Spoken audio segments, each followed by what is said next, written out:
same guy. I thought there were like 3 people on the ballot at one point. Guy. But yeah, so I didn't see him play back in his day. I've watched, or I've read a lot of the Steve Omes coverage because of last year when I was looking through information to do my ballots. I know a lot about him, but I don't actually know that much about Huey's reign. So why don't you? I'm curious, like, what made him such a dominant player in his day? That's a trickier question. I mean, the thing I can tell you is, if you ask John Finkel, you ask Kai Bude, you ask Gabriel Nassif, who the best players in the history of the game were, they've all got Billy in their top 5. Wow, that is impressive. I mean, I remember the cabal of people. I was starting to do coverage when I first got to Wizards, and if I had to go ask somebody what's the right play in this situation, you'd go over and there'd be Bob, John, and Billy. Those are the guys you'd go talk to. Those were just consensus. These are the guys who understand the game better than anybody else who's playing it right now. I mean, he was 4 top 8s in a relatively short run. I think he's got like 10 GP top 8s. Wow. He's got wins in both categories. The thing is, people just lose sight of that because basically the poker boom hit. And he went and he played poker. I mean, it's like, blame him. He grew up playing cards, kind of on TV, on stage for money, and then he went off to do that for much higher stakes. Sure. And if he'd started a couple years earlier, if the poker boom had come a couple years later, I don't think anybody would question that he's a Hall of Famer. And so, I mean, I look at it and it's not like his stats are bad. His stats are plenty good enough. And he had that run where he just was one of the best couple players for, a good 2-3 year stretch. Well, that's pretty interesting. No, I appreciate the catch up on Huey because I think a lot of viewers out there don't know much about him, and I know I'm going to do more research before I put my ballot, obviously, but I don't actually know too much about him. So that's really. If I had to have one guy play that match, I'd pick Billy. Wow. I would pick William Jensen to play that match. That's impressive. That's very impressive. I agree. Anton is I think you have to vote for Anton this year. You don't have to, but I was really surprised he did not get in last year. Anton's in. I mean, Shuhei will get in. And then I think Steve-O and Billy are the others. That group of 4, I've seen a lot of people looking at that group of 4 as, okay, this is the catch-up year. Shuhei's the new guy that deserves in. Let's get these 3 guys into the Hall, and a lot of debate over the 5th pick. I mean, I think that I saw somebody Twitter that Chapin and Heasy are going to know each other out of the Hall of Fame. I'm sure they're such, they grew up together. They're from Michigan. They have similar, I'm a deck builder, I'm a player. I'm afraid that those 2 guys are just going to split what's left of the votes, and I don't know that a 5th player will get in. Yeah. I think it's going to be 4 with those core 4. That's at least what I'm hoping. Yeah. I mean, I really feel like, especially the 5th one, like you're saying, that is such a high debate vote. There's so many people get put there, especially on the player committee. A lot of people want to vote for the Friends, want to vote for OSEP or Gerard. I think OSEP's totally in the mix for that as well. Right, yeah, definitely. My first instinct was to vote OSEP. I'm sort of surprised how few people have OSEP on that part of their list. Yeah. So we got a match going on? Or what's going on we have a match going on. How does this work? Heading into it right now. It'll switch here in just a second. Cool. And here we are. So we're entering into round number 7. I'm Gavin Verhage, joined here by Randy Bueller in the booth. On your right, we have Alexander West. Alex is playing, looks like a blue-white control deck. Spell Pierce, Mana Leak, Spreading Seas, O-Ring, Dave Judgment. Yeah, it's pretty blue-white control-ish. 4 Baneslayers. 4 Baneslayers. Karn. Karn Liberated, Gideon Jura.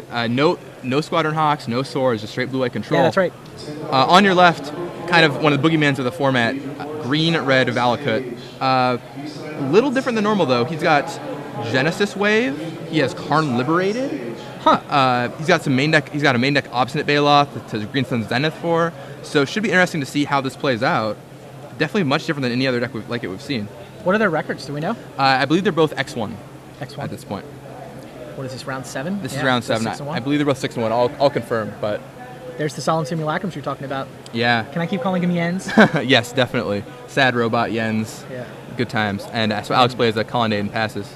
Does everybody play Overgrown Battlement now in Valakut? Yeah, I think you kind of have the core 12 suite of 4 Rampant Growth, 4 Battlement, 4 Explore. Yes. And the way the decks like to play out is they go turn 2 Accelerator, turn 3 either another Accelerator or Solemn, and then turn 4 Primeval Titan, and try and carry the game away from there.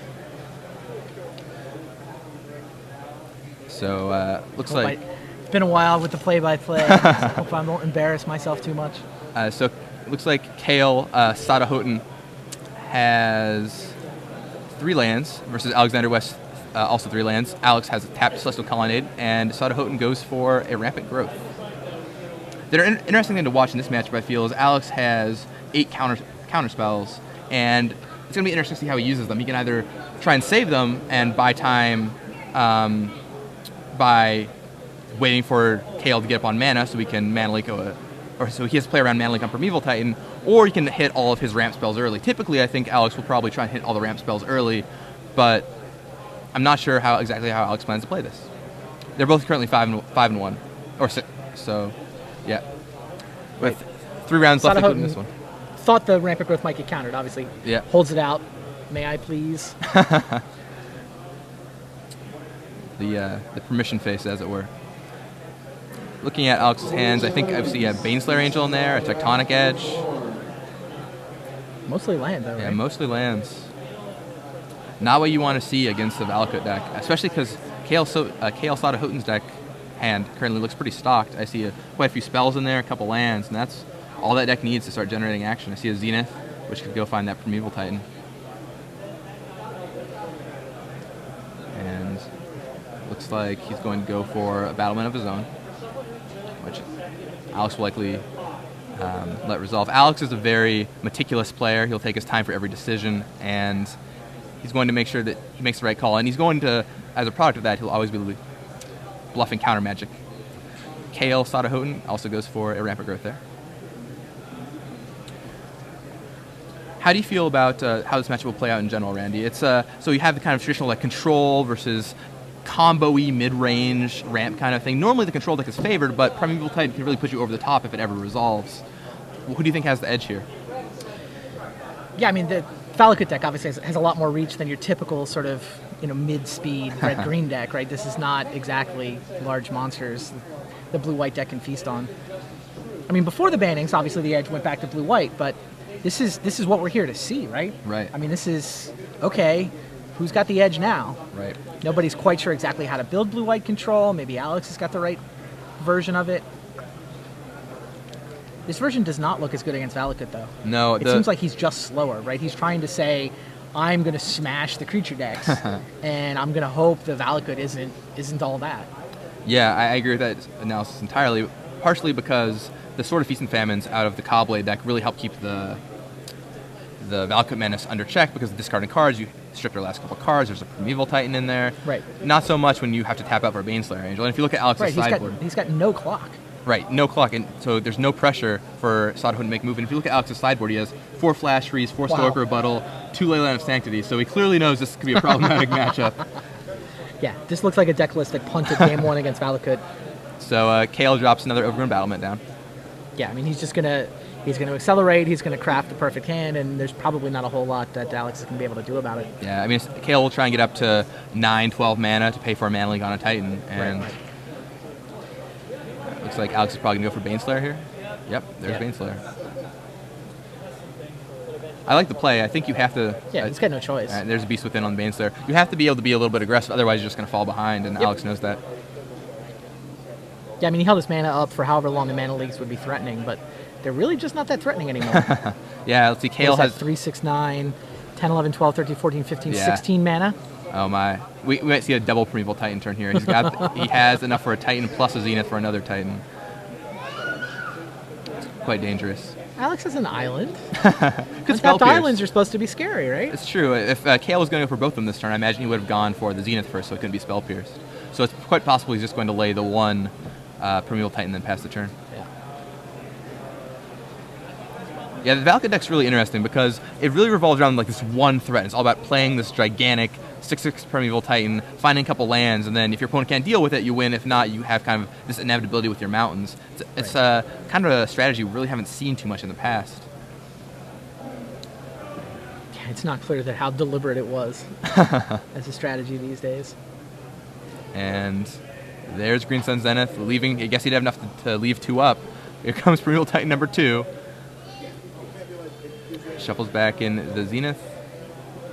And he's going to get 2 mountains and hit Alex for 12 damage. Wow. It's pretty incredible. Looks like he's going to knock down the Beast token. Oh, the Beast, right. Yeah. Beast not so threatening, but I guess taking off the board is a reasonable choice. Because the clock is the same. If you go...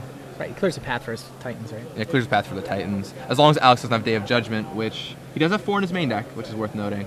Interesting. And if he has one of those, maybe you could buy a little bit of time, but even then, going to be hard pressed to deal True. with. That may be the one thing that Alex does have going on is his opponent doesn't know his deck list. He's got kind of a unique take on the blue-white control. So Kale's move there does not look like a move from someone who thinks he's playing against 4 Day of Judgment. Yeah, exactly. Now, I don't think Alex has a day here, but if he did, and he just packs him up. But if he did, he could definitely buy a little bit of time. A lot of players are prepared for the more Cobblade lists that don't have exactly. days. All right, now things get a little more interesting. In from the sideboard, 4 times Flash Freeze, 4 times Stoic Rebuttal. Not the core Firewalkers, but the couple ley lines. It's a 10-card sideboard here, you think? Yeah, 10-card sideboard. And what are we going to cut? Looking at his main deck, I think Oblivion Ring maybe goes. Sure. And potentially, Tezra's Gambit is really interesting in this deck, I think. So he has it to mainly combo with his 4 Everflowing Chalices. So he probably wants to leave them in as their main form of card draw. At the same time, I don't know what else he's going to cut. Right. I mean, he has to be able to win the game somehow. Does he just cut his Baneslayer Angels and decide he never wants to tap on his own turn? He's going to play a longer game with... I mean, it's expensive spells. The 4 Day of Judgment, I mean, how good is Day? I guess you're happy to day away a couple battlements if push comes to shove, right? Maybe he's willing to tap out for days as they play out their opening hands. I don't know if he wants 4, though. Yeah, 4 days is a lot. I think you definitely shave the numbers on Oblivion Ring and Day somewhere in there. You probably optimally want 3 to 4 copies. We're trying to of make those. 10 spots, though. Yeah. I mean, the only card that seems like maybe you just cut the Baneslayers and you try and get there in the long game with your Planeswalkers and your Colonnades, but it just, you need a way to close sometimes, too, against Valakut. You can't just sit around. Yeah, I don't think you cut all the Baneslayers. I don't think you cut all the Days. I don't think...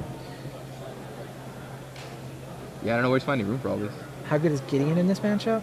Gideon is not great. You can cut Gideon over Baneslayer. So maybe you cut the 3 Gideons, like 4 of the Oblivion Rings. That's 7 cards. Karn seems like a pretty reasonable guy in this matchup. Yeah. Good endgame trump. So you maybe cut the 4 rings, 3 Gideons, and then you figure out some way, maybe shave a Baneslayer Angel, try and figure out another way to fit those cards in there. Looking over on Kale's side, let's see, we have Slagstorm, no. Malaria, no. Inferno Titan, probably not, unless if he thinks that Alex is playing Cobblade, we could see the Titan come in. No, that's true. What does he know? He watched him go. He didn't see anything. Well, he saw the Baneslayer, so he knows that's not a typical Cobblade card. I mean, it's not out of the ordinary. It's not like totally outlandish, but I think he might know something is up. Right. He might not. It's tough. Yeah. How much does a single Baneslayer give away? It's interesting, like, watching all these matches, because we know the full information of the deck list. We see these players playing, how much does one card give away? Well, it's hard to tell. Cosmic Butcher of Truth might be a card if he's looking for a long game inevitability. Otherwise, Combust, if he wants to deal with Baneslayer Angel.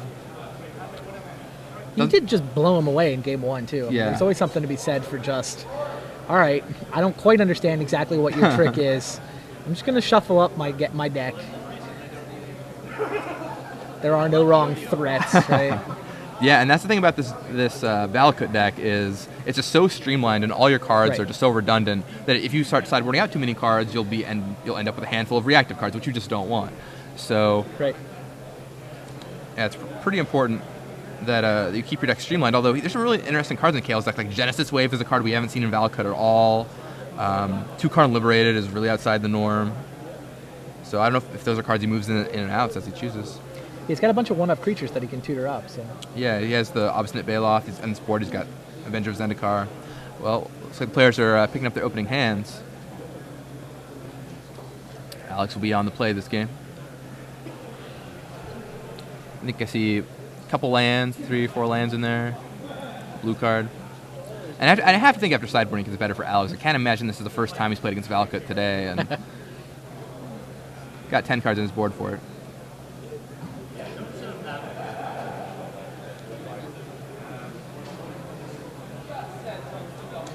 How do you feel about the Combust in this matchup? Do you think that he would leave them in or bring them in if he thinks Baneslayer is going to be an issue, or do you think that Baneslayer might not be such a problematic threat? I mean, he's got those beasts within slots. Yeah. I mean, I don't know that he's... It's not like he just rolls over to Baneslayer. I don't know. It feels like it's just a fine-tuning decision. Yeah, I like Beast Within, I think, leaving it in over Combust. Like, hitting a land could be important. If he thinks that he's Cobblade, hitting a sword could be very important. Combust, probably not. Yeah, I think these players mostly are playing... I think Kale mostly is playing on sideboard. Maybe the Inferno Titan, maybe the Kozilek. Either way, it looks like Kale is shuffling Alex's deck, and Alex is going down to 6 cards. Yep. Certainly not what he wants to see in this matchup. It's always a little demoralizing to have to go down to 6 in a matchup that might not be great, and when you're on the play.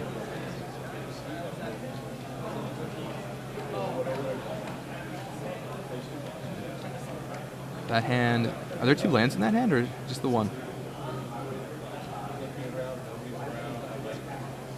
There's not a lot of card advantage in Alex's deck either, right? No, he's got the Tezzeret's Gambits, and I think that's it.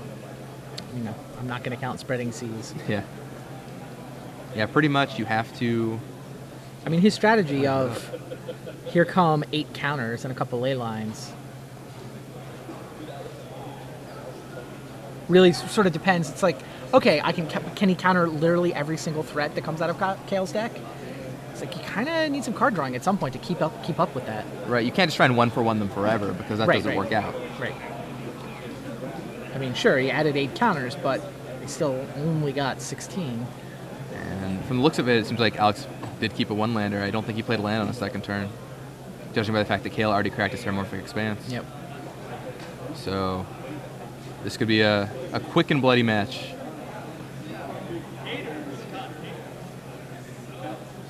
Indeed. Kale hesitates. Are you sure? Are you sure you're done?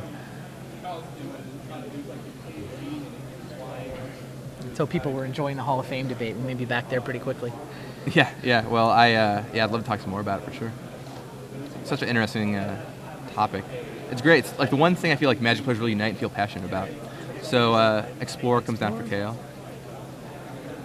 Going to put down a 3rd land this turn. I mean, Magic players feel passionate about a lot of things, but really, like in an argument way, like with sports, you just seldom see that happen, and the Hall of Fame really brings it out. A lot of people. It shows how still no second land. Passionate they are for their friends. Yeah, still no second land for Alex, and that is rough for the blue-white deck. Yeah, Twitter's really become, I think, a place where a lot of just Magic conversations are happening. I mean, that certainly wasn't true in the early years of the Hall of Fame. I don't even remember it being this true last year. I know. I mean, there was some discussion last year, but this year it's just really, heated and interesting to follow, I feel. Right. I mean, I may be biased just because there's also a lot of debate going on my Facebook friends list, which isn't necessarily available to the public, but the Twitter stuff is. Yeah, Twitter is really just the greatest thing you can do if you want to be a big part of Magic right now. You can talk to like the greatest players in the game pretty easily just by sending them a tweet, and it's easy to respond, easy to read what's going on. And or even it's fun for me just to watch people talking with each other. Same. To make sure if you're following both sides of a conversation, you get the message, obviously. All right, so double battlement for Kale. Yeah, a couple battlements. So I have 8 mana. How many do you have? You have a discard step. Oh boy. So Alex discards a Tezzeret's Gambit, and assuming Kale has practically anything here. Yeah, that's your Primeval Titan in the front of his hand. This is going to be the end of the line for Alex. That's what it looks like. Plays another battle first, just in case. 6. How about Primeval Titan? All right, and Alex just concedes. There's the hand. Shows him the Genesis Wave out of his hand, just in case. Ugly. And yeah, that was quick and brutal. I mean, that was a rough hand for Alexander West. Yeah. I mean, he looked down, he saw some counter magic, saw Tezzeret's Gambit, saw a Chalice, and if he draws a land there, he might be okay, but... Now, we'll never know how that deck plays sideboard. I was kind of curious, right? You just punt game 1. Well, maybe a complete punt. I mean, it is possible to win, but clearly his deck is set up saying, I'm willing to sacrifice game 1 percentage against Valakut, but I'll have my entire sideboard be devoted to it. Right, exactly. One of the problems with that Gambit is, you're 1 mana screw away from just dead. Right, and it's interesting, the way Alex played in game 2, I almost wonder if he felt like it might have still be unfavorable, because I think I might have mulliganed down to 5 if I felt like my hand was, he clearly took a risk by keeping that hand. Yep. He decided, well, I'm going to take a risk, and if I get there, I get there. If I don't, I don't. On the flip side, 1-for-1 when you only have 5 cards isn't that good. Hey, we're back in the booth. I'm Gavin Verhey here with Randy Bueller, and we just watched a lightning-fast matchup between Alexander West and Kale Satta Hotton. Alex did not have much in the way of lands in the second game, and that pretty much kept him under. So looks like we have a little break before going to our next match. So how about we talk a little bit more about the Hall of Fame? What's your ballot? Really into that. So my ballot so far, I'm definitely voting for Shuhei. I'm going to vote for Anton for sure. And I'm going to vote for Steve Omes too. Like those are the 3 I have locked at this point. I'll have to keep working on you for Billy. Yeah. So I'm going to do more research on him. Yeah, you should. I've heard the name thrown around a lot, and last year I looked a lot into Steve O'Mess, and it really like switched my opinion on him because I didn't know much about him before, and it showed just how dominant he was in the early days. And I feel like the same could be said for Huey. As far as the fifth, Well, Huey's a little after Steve, but sure. sure. As far as the fifth spot goes, I really want to vote for Chapin there, but I'm still not 100% sure. We'll see what happens. So. Yeah, I mean, I look at there's a bunch of people that have similar stats, right? Mark Herberholz, Pat Chapin, Osip, Eugene Harvey. I mean, you could put Billy has similar stats to those guys. Justin Gary, I think, has a very you can make a case for Justin Gary pretty legit. I mean, a lot of those guys have the same kind of stats. So it then becomes okay, what else are you doing? Which is why I look at Huey and his stats are competitive with the people you're going to wind up voting for anyway. So the fact that he did it in just 10 less Pro Tours than everybody else and was perceived to be just as good as anybody playing the game puts him over the top. It's similar to the Steve-O argument, honestly. I mean, a lot of the Steve-O argument is, in the late 90s, he was in the top 2 or 3. There's a stretch of 3-4 years where he's in the top 2 or 3 guys, and there weren't as many Grand Prix around at the time. You couldn't quite rack up the same gaudy pro point totals, but he was one of the first guys to travel to Grand Prix. So. Yeah, it's really hard to adjust for inflation because looking at the old tournaments and the new tournaments, right? Because you used to have way more or way fewer Grand Prix and events and such like that gave out pro points. And now you have a Grand Prix almost every weekend. All kinds of things are going on. Yeah, and the points on Grand Prix have gone up steadily. It's not even one cutoff, right? I mean, it used to be there were no pro points, and then it was, 6 for a win. Now it's 8 for a win, and they go deeper. It keeps changing. Yeah, so points on nationals now too, right? Yeah, points on nationals, and obviously, players. There's more incentive. There's Pro Players Club. They can travel around the world. An interesting player that seems to get brought up every year, and there's a lot of discussion about Scott Johns. Now, you had the opportunity to work with Scott for a while. He has said 5 Pro Tour top 8s. Is that correct? He does. But they were all at the early end of the Pro Tour, so that's one of the guys who the adjust for inflation kind of thing really takes a hit on. What's your stance on that? I mean, Scott's a great guy. I think that you've got to give him a lot of credit for his contributions running websites as well. But I mean, as a player in the early years, I mean, it was the Wild West. You look at the early years of the Pro Tour, and Mike Long has a great record. Mark Justice, I think, actually might have the best statistical case on the ballot. But I mean, those guys are just people don't necessarily give them full credit. I think some people discount the early Pro Tours because they feel like competition wasn't as tough, and then other people just look at these guys didn't have the most sterling reputations as players, and so I mean you see that nobody's talking about Katsuhiro Mori either. I mean, look at maybe they got suspended, maybe they didn't get suspended. I mean, a lot of people go on reputations more than actual suspensions. So I mean, Scott's reputation from the early years is not great. That's why he's sitting there. There's only 3 guys on the ballot with 5 top 8s, and look, I think Scott's contribution to the Pro Tour overall clearly well in the positive, but I mean, those early years were kind of, he was not a fan favorite, not a player favorite.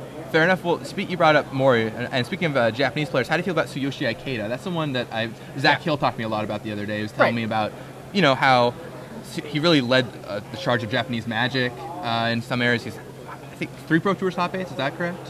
3 or 4 Pro Tour top 8s? 3 or 4, it might be up to 4. Might be up to 4 now. Maybe it's 3. After Austin, but the case for Ikeda is very similar to the case for Bram Snapvangers last year. Like, I think that I don't have a problem with Bram being in the Hall of Fame. I didn't personally vote for Bram last year. I mean, I get it. I like it. I mean, I'm happy to see the Hall of Fame acknowledge longevity and community building. But for me, the longevity stats aren't that impressive. I mean,